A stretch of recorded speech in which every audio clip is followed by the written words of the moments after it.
శ్రీ వాల్మీకి రామాయణం బాలకాండ. అంగదేశునకు ఋష్యశృంగుడు వచ్చుట.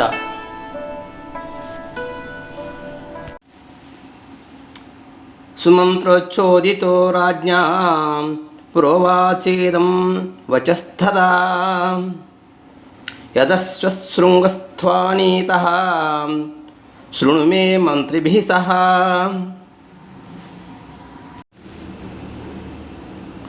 రాజు కోరికపై సుమంత్రుడు ఇట్లు చెప్పదొడంగెను. మహారాజా, రోమపాదుని మంత్రులు ఋష్యశృంగుని రప్పించిన రీతిని తెలుపుదును, వినుడు.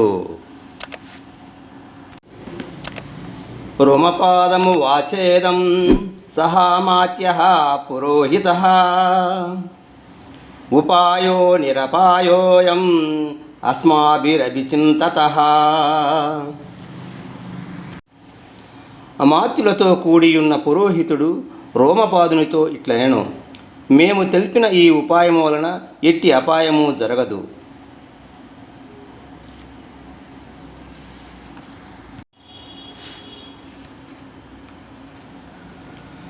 ఋష్యశృంగో వనచరః తపస్వాధ్యాయనే రతః అనభిజ్ఞః సనారీణాం విషయానాం సుఖస్య చ.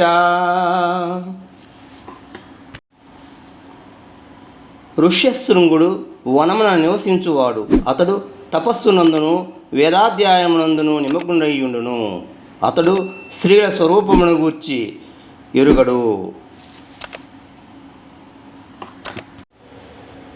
ఇంద్రియార్థైరవిమతైః నరచిత్త ప్రమాదభిః పురం అనాయయిష్యామః క్షిప్రం చాద్య వసీయతాం.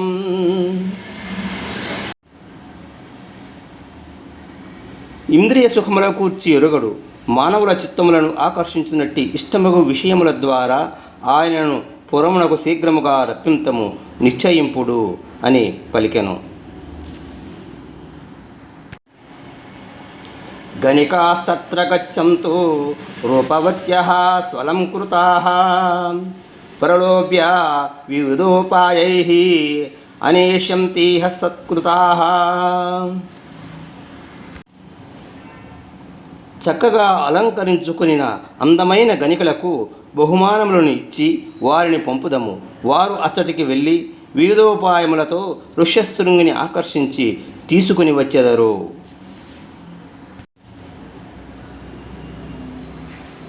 శ్రుత్వా తదేతి రాజా చ ప్రత్యువాచ పురోహితం పురోహితో మంత్రిణశ్చ తదా చకృష్యతే తదా. రోమపాదుడు పురోహితుని సూచనలను ఆమోదించెను. పిమ్మట పురోహితుడు మంత్రులు ఆ విధముగానే చేసిరి. వారి ఆదేశముల ప్రకారము వారాంగణలను ఆ మహావనమున ప్రవేశింపజేసిరి. వారముఖ్యాశ్చ తచ్చుత్వా వనం ప్రవిశున్మహత్ ఆశ్రమస్యామి దూరేస్మిన్ యత్నం కుర్వంతి దర్శనే. ఆ ఆశ్రమ సమీపమునకు చేరి వారు నిత్యము ఆ ఆశ్రమవాసియు జితేంద్రియుడును అయిన ఋషిపుత్రుడును అయిన ఋష్యశృంగ మహర్షి దర్శనమునకై ప్రయత్నము చేయుచుండిరి.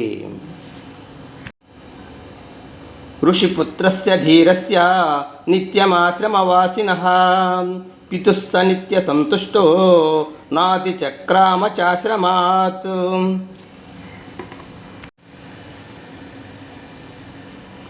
పితృసేవలలోనే సదా సంతుష్టుడయ్యుండు ఋష్యశృంగుడు ఆ ఆశ్రమమును దాటి బయటకు రాలేదు.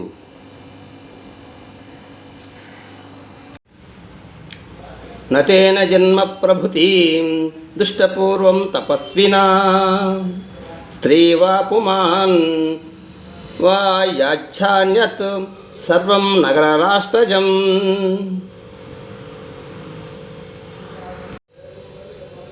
ఆ తపస్వి పుట్టినది మొదలు ఇంతవరకు స్త్రీని గాని పురుషుని గాని నగరములకు గాను గ్రామములకును సంబంధించి మరి ఏ ప్రాణిని చూసి ఎరుగడు. తతః కదాచిత్ తం దేశం అజగామ యాదృచ్ఛయా విభండకసుతస్తత్ర తాచాపస్య ద్వారాంగనాః. అనంతరము ఋష్యశృంగుడు ఒకసారి తలవని తలంపుగా ఆ గనికలున్న ప్రదేశమునకు వచ్చి వారిని చూచెను. తాచిత్రవేషాః ప్రమదా గాయంత్యో మధురస్వరః ఋషిపుత్రం ఉపాగమ్య సర్వవచనమబ్రవన్. చిత్రములైన వేషములను ధరించి ఉన్న ఆ సుందరీమణులందరూ మధుర స్వరములతో గానము చేయుచు ఋషిపుత్రుని సమీపించి ఇట్లు పలికిరి.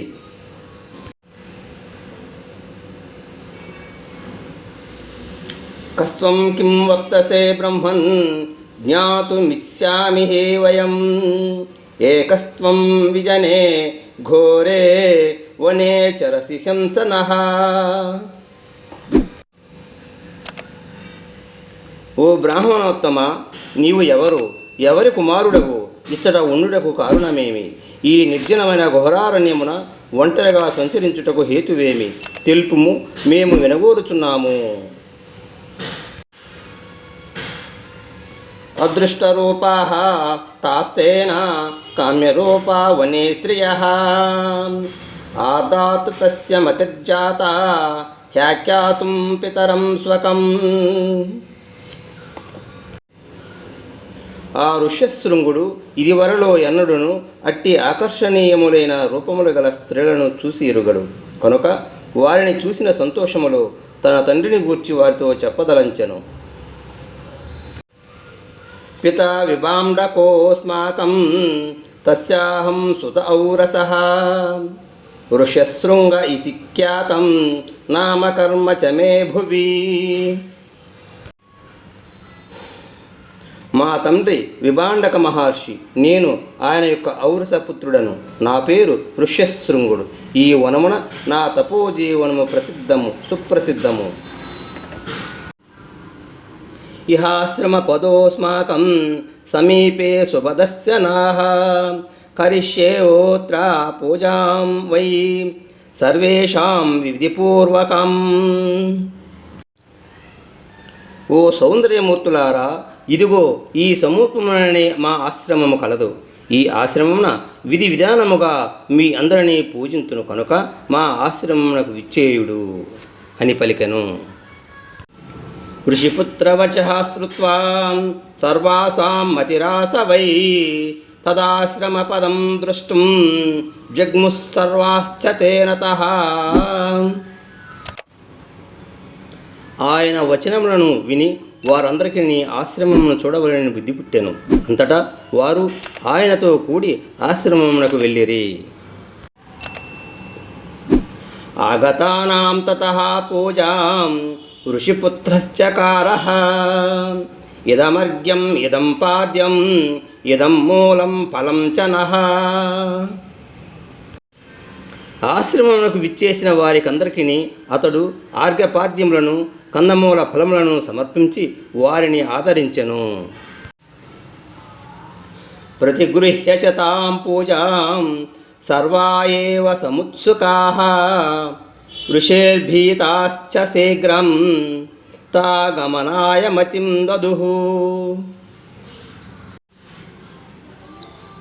వారు ఆయనతో సల్లాపములనర్చుటకు ఉత్సాహపడుచున్న వారై ఆయన పూజలను స్వీకరించిరి. పిదప అతడికి విభాండకముని వచ్చునను భయముతో శీఘ్రముగా అతడి నుండి వెళ్ళిపోదలచిరి.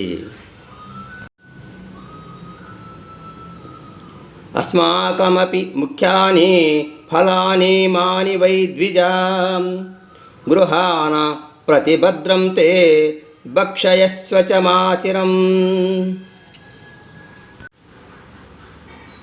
ఓ ద్విజోత్తమ, మేము వసంగుచున్న ముఖ్యములైన ఈ ఫలములను కూడా స్వీకరింపుడు, నీకు మేలు జరుగును. ఆలసింపక ఆరగింపుడు అనిరి. తతస్తాః తం సమాలింగ్య సర్వా హర్ష సమన్వితాః మోదకాన్ ప్రదస్తుస్మై భక్ష్యాంశ్చ వివిధాన్ బహూన్. పిదప వారందరూ ఆయనను కౌగిలించుకొని మిక్కిలి ఆనందించిరి. మధురములైన లడ్డులను వివిధములకు భక్ష్యములను సమర్పించిరి. తాని చాస్వాద తేజస్వీ ఫలానీతి స్మ మన్యతే అనాస్వాదిత పూర్వాణి వనే నిత్య నివాసినాం. తేజోమూర్తి అయిన ఆ ఋష్యశృంగుడు వాటిని భక్షించి ఎల్లప్పుడూ వనములలో నివసించువారు ఇంతకు ముందెన్నడూ రుచి చూడని ఫలములివి అని భావించెను.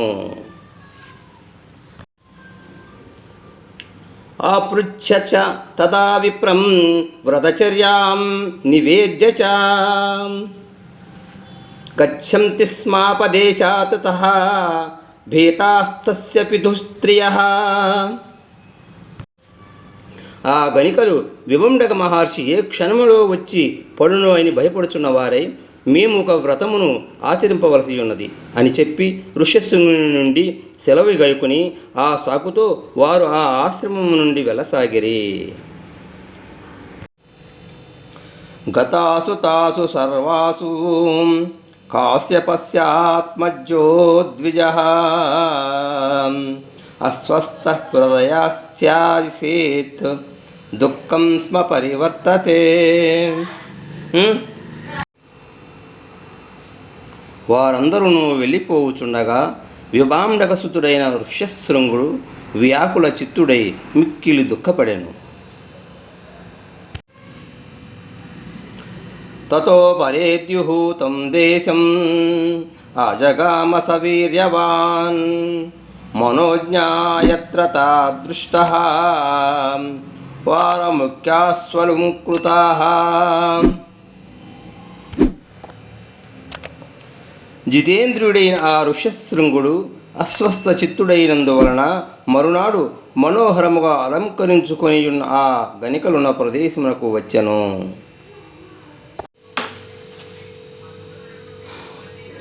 దృష్టైవ తాస్తదా విప్రం ఆయాంతం హృష్టమానసః ఉపసృత్య తతః సర్వాః తాస్తాముచరితం వచః. తమ కడకు వచ్చుచున్న ఆ విప్రుని చూసిన వెంటనే వారు సంతోషంతో పొంగిపోయిరి. పిమ్మట ఆయనను సమీపించి వారు అందరూ ఇట్లు పలికిరి. ఏ హ్యాశ్రమపదం సౌమ్య హ్యాస్మాకమితి చాబ్రువాన్ తత్రాప్యేష విధి శ్రీమాన్ విశేషేణ భవిష్యతి. ఓ మహాత్మా, మా ఆశ్రమమునకు విచ్చేయుము, అచ్చట ఇచ్చటి కంటెను ఘనముగా మీకు సత్కారము జరుగును అని వారు ఆయనతో పలికిరి. శ్రుత్వా తు వచనం తాసాం సర్వాసాం హృదయాంగమం గమనాయ మతిం చక్రే తం చ విన్యుస్తదా స్త్రియః.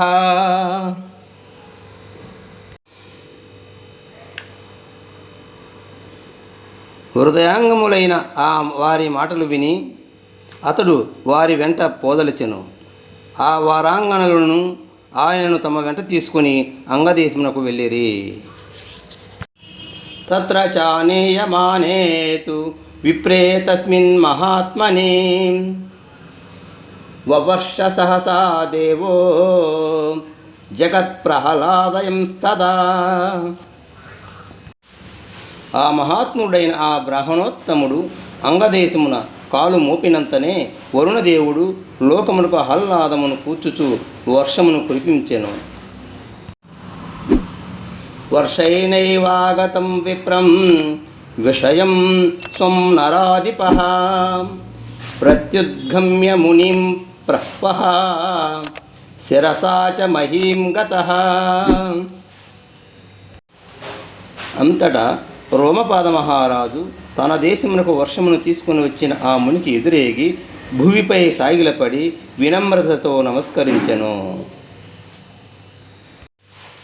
ఆర్ఘ్యం చ ప్రదదౌ తస్మై న్యాయతః సుమాహితః వవ్రే ప్రసాదం విప్రేంద్రాత్ మా విప్రం మన్యురావిశేత్. ఆ రాజు భక్తి శ్రద్ధలతో ఆ మునికి ఆర్ఘ్యపాద్యాదులను సమర్పించెను. పిమ్మట, ఓ మునీశ్వర, వారాంగణల వలన ఆకర్షించి మిమ్ము ఇక్కడికి రప్పించినందులకు ఆగ్రహపడక మమ్ము అనుగ్రహింపుడు. మిమ్ము ఇచ్చడికి రప్పించినందులకు మీ తండ్రి అయిన విభుండక మహర్షి మమ్ము ఆగ్రహింపకుండునట్లు మీరు అనుగ్రహింపుడు అని రాజు ఋష్యశృంగుని వేడుకునేను. అంతఃపురం ప్రవేశ్యాస్మై కన్యాం దత్వా యథావిధి శాంతాం శాంతేన మనసా రాజా హర్షమవాపసః.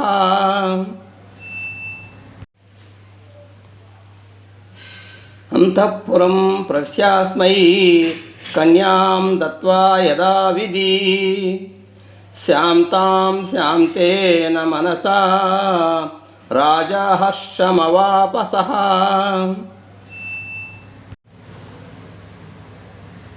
మునితో కూడా అంతఃపురంలో ప్రవేశించిన పిదప ఆ రోమపాదుడు ప్రసన్న మనస్కుడై తన కూతురైన శాంతను ఆయనకిచ్చి యథావిధిగా వివాహమునర్చి ఆనందభరితుడయ్యను.